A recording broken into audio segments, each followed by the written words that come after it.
সারা দেশে তীব্র তাপদাহে জনজীবন বিপর্যস্ত হয়ে পড়েছে। এই প্রচণ্ড গরমে জীবন জীবিকার প্রয়োজনে যারা রাস্তায় বেরোতে হচ্ছে তাদের দুর্ভোগ পৌঁছে চরমে। রৌদ্র তাপে প্রাণ যখন ওষ্ঠাগত, ওই অবস্থায় শীতল পরশ নিয়ে এগিয়ে এসেছে বেসরকারি মানবিক সংগঠন অসহায় নারী পুরুষ ও শিশু কল্যাণ ফাউন্ডেশন। সংগঠনের ভোলা জেলা কমিটির উদ্যোগে ভোলা জেলা শহরের বিভিন্ন প্রান্তে 27 এপ্রিল শনিবার ঠান্ডা শরবত বিতরণ কার্যক্রম পালন করা হয়েছে।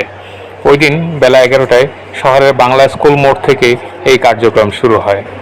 কার্যক্রমে প্রধান অতিথি হিসেবে উপস্থিত ছিলেন অসহায় নারী পুরুষ ও শিশু কল্যাণ ফাউন্ডেশনের কেন্দ্রীয় সভাপতি বিশিষ্ট মানবাধিকার ব্যক্তিত্ব এইচ.এম. ওসমান গনি চৌধুরী। সংগঠনের ভোলা জেলা কমিটির সভাপতি মোহাম্মদ নেওয়াজ শরীফের সভাপতিত্বে এবং সাধারণ সম্পাদক মৌসুমী সুলতানা প্রেমার সঞ্চালনায় বিশেষ অতিথি ছিলেন ভোলা জেলা কমিটির উপদেষ্টা মহসিন খান ও পাপিয়া চৌধুরী। শরবত বিতরণ কার্যক্রমে পথচারী, চালক, যাত্রীদের পাশাপাশি প্রচণ্ড রোদে দায়িত্ব পালনকারী ট্রাফিক পুলিশ সদস্যদেরও শরবত প্রদান করা হয়। এই উদ্যোগের জন্য অসহায় নারী পুরুষ ও শিশু কল্যাণ ফাউন্ডেশনের ভূয়সী প্রশংসা করে পুলিশ সদস্যরা বলেন, ধন্যবাদ ভাই। আপনাদের এই যে সামাজিক ফাউন্ডেশন অসহায় নারী পুরুষ শিশু কল্যাণ ফাউন্ডেশনের পক্ষ থেকে আজকে দেখলাম যে পথচারী বিভিন্ন ড্রাইভার অনেক যারা আমরা রাস্তায় ডিউটি করছি আমাদেরকে শরবত খাওয়াচ্ছেন এবং দেখলাম যে সর্বস্তরের মানুষের মধ্যে একটি আলোড়ন সৃষ্টি হয়েছে যে তাদের মধ্যে শক্তির নিঃশ্বাস। প্রচণ্ড গরম মানুষের শরবত খেয়ে শক্তির নিঃশ্বাস আসলে ভালো একটা দৃষ্টান্ত। তো সকলের কাছে অনুরোধ থাকবে যে আপনারা যার স্থান থেকে যদি এরকম উদ্যোগ নেন, অনেকে দেখা যাচ্ছে যে স্যালাইন খাওয়াচ্ছে, ঠান্ডা পানি বিতরণ করতেছে, তো বিষয়টা আসলে প্রশংসনীয়। আপনাদের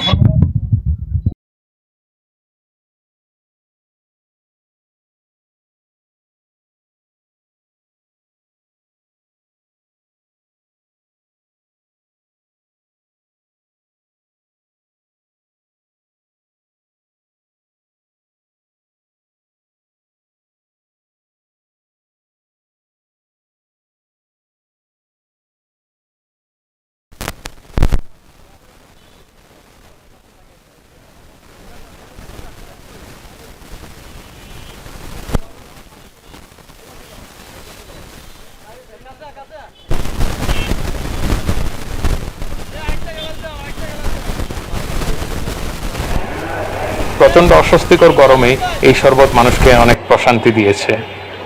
প্রধান অতিথির বক্তব্যে এইচ.এম. ওসমান গনি চৌধুরী বলেন, প্রচণ্ড তাপদাহের ফলে মানুষের দেহে পানির শূন্যতা, মাথা ব্যথা সহ নানান সমস্যা তৈরি করে, এমনকি হিট স্ট্রোকের মতো প্রাণঘাতী ঘটনাও ঘটতে পারে। এ সময় সকলকে বেশি বেশি পানি পান করতে হয়। এই কাজে মানুষের পাশে দাঁড়ানোর লক্ষ্যেই শরবত বিতরণ করেছে অসহায় নারী পুরুষ ও শিশু কল্যাণ ফাউন্ডেশন। কার্যক্রমে অন্যান্য মধ্যে উপস্থিত ছিলেন ভোলা জেলা কমিটির সিনিয়র সহসভাপতি অজিউল্লাহ খোকন, যুগ্ম সাধারণ সম্পাদক উজ্জ্বল খান, সহ সাংগঠনিক সম্পাদক আবদুল্লাহ আল মামুন, দপ্তর সম্পাদক মোহাম্মদ আজিজ, অর্থ সম্পাদক তানবীর তারেক, যুগ্ম মহিলা বিষয়ক সম্পাদিকা উম্মে হাফসা, সমাজ কল্যাণ সম্পাদক তানজিল হোসেন, শিশু বিষয়ক সম্পাদিকা মিতুরানী মজুমদার, পিথু প্রমুখ। শাপলা টেলিভিশন, দেশীয় ঐতিহ্যের ধারক।